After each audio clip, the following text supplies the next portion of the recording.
Tahukah kamu bahwa Cepoka berasal dari wilayah tropis Amerika? Tanaman ini bukan asli Asia Tenggara, melainkan merupakan spesies yang secara alami tumbuh di Amerika tropis sebagai semak liar. Seiring waktu, cempoka menyebar ke berbagai wilayah tropis dan subtropis di dunia, termasuk Asia Tenggara, Afrika, dan Kepulauan Pasifik.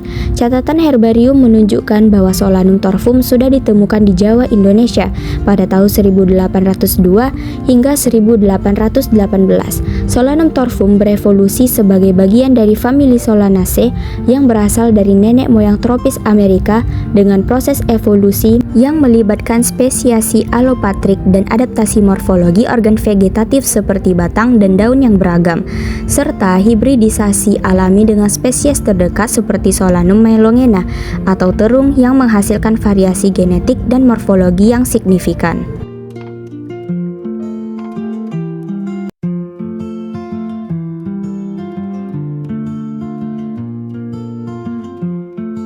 Ciri khas yang pertama pada tumbuhan ini yaitu ia memiliki batang perdu yang tumbuh tegak dengan tinggi sekitar 2 hingga 5 meter, memiliki batang bulat, berkayu, bercabang, berduri, dan dilapisi bulu halus serta durinya yang sangat tajam dan menghadap ke bawah. Terdapat bagian bunga yang merupakan organ kelamin betina yang dinamakan putik. Nah, di dalam bakal buah terdapat bakal biji. Nah, di dalam bakal biji terdapat satu sel megaspora yang membelah menjadi 2 sel megaspora. Kemudian membelah lagi menjadi 4 sel megaspora. Nah, dari 4 sel tersebut yang berhasil bertahan hanya 1 sel megaspora yang kemudian membesar sampai memenuhi bakal buah yang ada di putik. Nah, sel megaspora ini melakukan pembelahan sehingga menghasilkan 8 inti sel.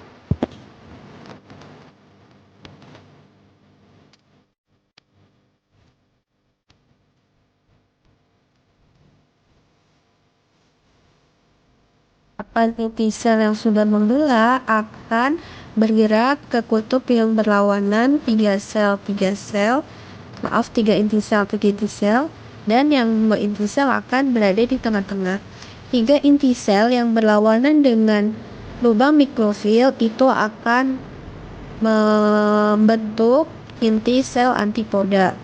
Sedangkan 3 inti sel yang dekat dengan mikrofil akan membentuk satu yang berwarna merah sel ovum, sedangkan yang 2 adalah sel sinergit. Sedangkan yang di tengah, yang 2 inti sel merupakan inti kandung lembaga sekunder. Kandung lembaga sekunder bisa kita sebut inti polar ya. Oke, sekarang kita lanjut ke bagian benang sari. Kita akan perhatikan bagian anter atau kepala sarinya. Di dalam kepala sari banyak terdapat kotak sari.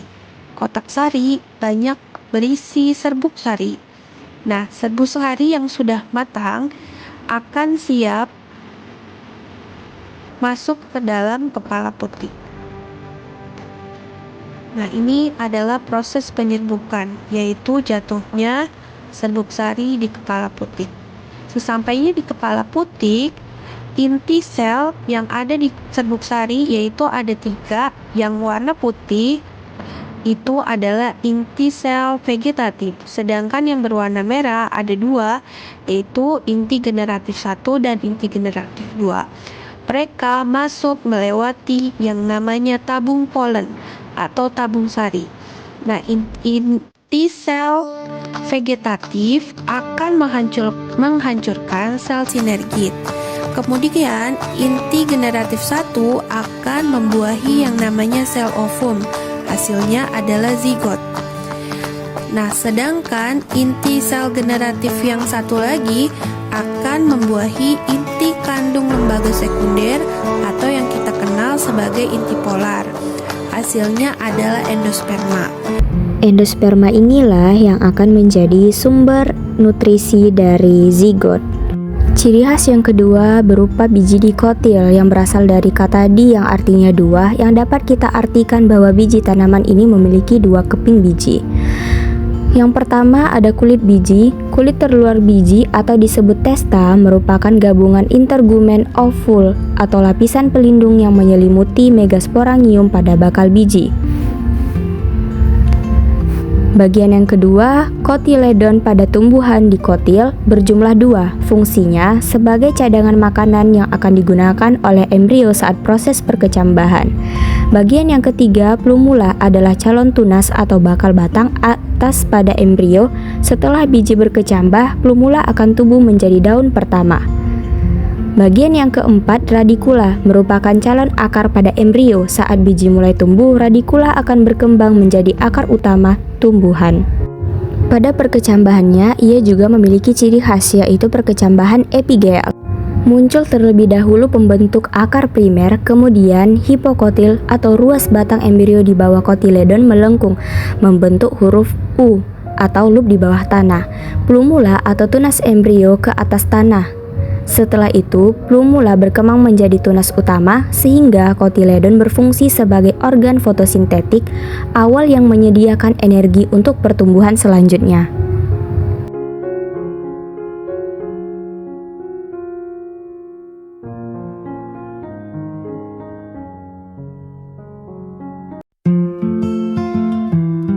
Solanum torfum memiliki akar tunggang yang menjalar ke dalam tanah.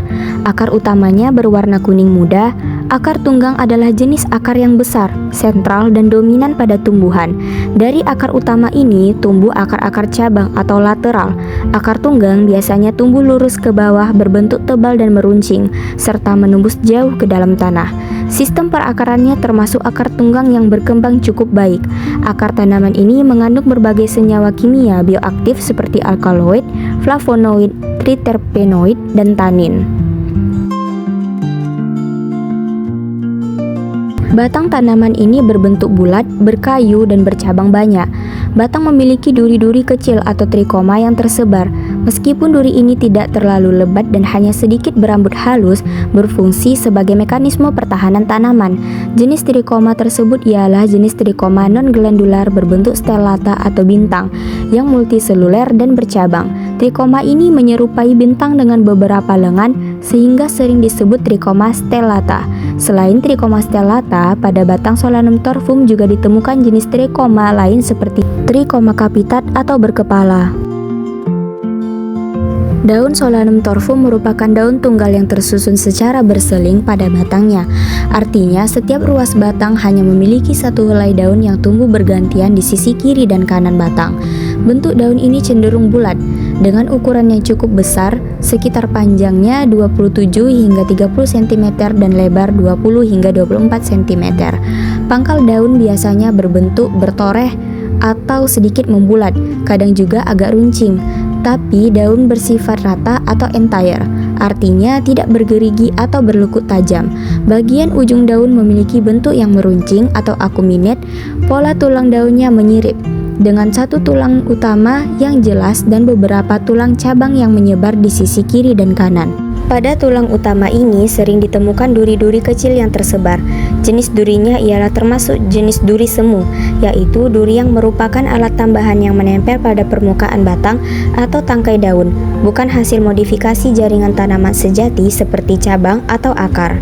Pada daun Solanum torfum ditemukan stomata tipe anisositik dan anomositik, yang merupakan jenis stomata dengan sel penutup dikelilingi oleh 3 atau lebih sel tetangga dengan ukuran dan bentuk yang berbeda-beda, atau anisositik, atau dikelilingi oleh sel tetangga yang tidak berbeda ukurannya, yaitu anomositik.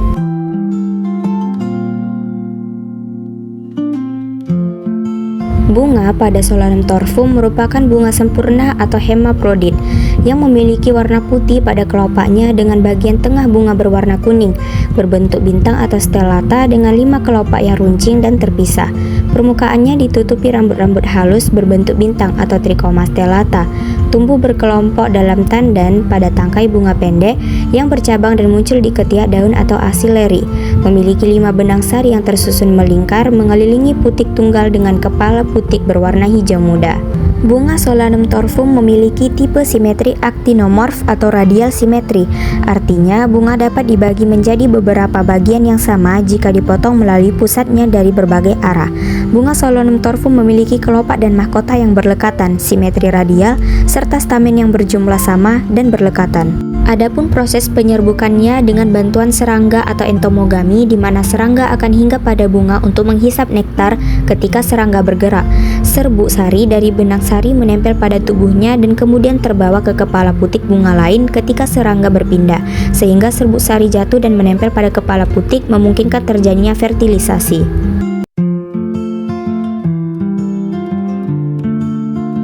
Buah Solanum torfum adalah buah buni kecil berbentuk bulat atau beri dengan diameter sekitar 0,9 hingga 1,6 cm yang berwarna hijau saat muda dan berubah menjadi kuning hingga jingga kecoklatan saat matang. Memiliki permukaan yang ditutupi rambut halus dan rapat dan sedikit daging buah, berbau seperti lada dan memiliki rasa pahit serta tajam. Buah ini kaya akan senyawa bioaktif seperti flavonoid, alkaloid, saponit, tanin yang berfungsi sebagai antioksidan.